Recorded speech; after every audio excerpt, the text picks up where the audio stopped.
I'm a business coach. I work with people who are successful, but stuck. I get them unstuck.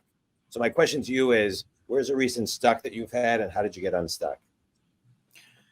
It's a great question, and I was actually enjoying in your book, the first chapter, Success but Stuck. I mean, it really hit home. So it's actually something we've been dealing with for a while now. So we started our company in 2004, and built it up over time, and just imagined it would be our little baby forever. Great lifestyle, growth company.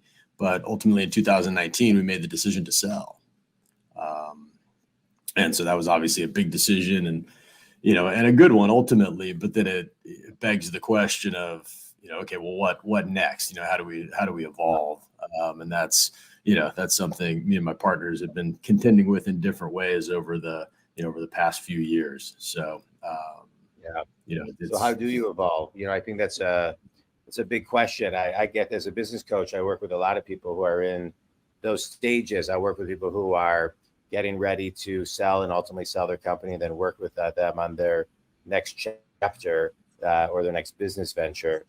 But there's like a mourning process when you sell something, right? And then kind of plugging back in. And so what's your process? There was definitely a mourning process. And maybe one I wasn't quite prepared for.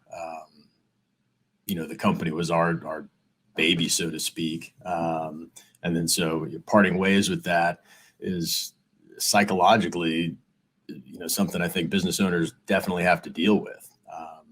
So having a plan, and then understanding that that's coming, I think helps. And then, moving into that next phase, there was a real tendency for me, to start getting flung too far away from, what made me good in the first place, right? All of a sudden, you're looking at investments that, although you may understanding investing generally, you're looking at investments or projects or things that you really don't have any, necessarily expertise in.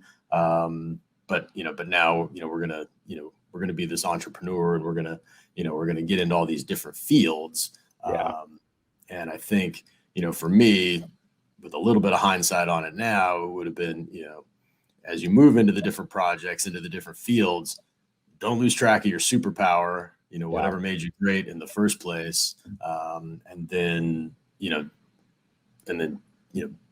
don't get, too deep into things where, you're not able to directly affect the outcome. So, love that. Thanks for sharing that. I don't know if that makes sense. It makes perfect sense. I think community, we talk a lot about your superpower, your unique ability, and really focusing and spending time on that. I think it's a huge reminder, Jarid. Thanks for that.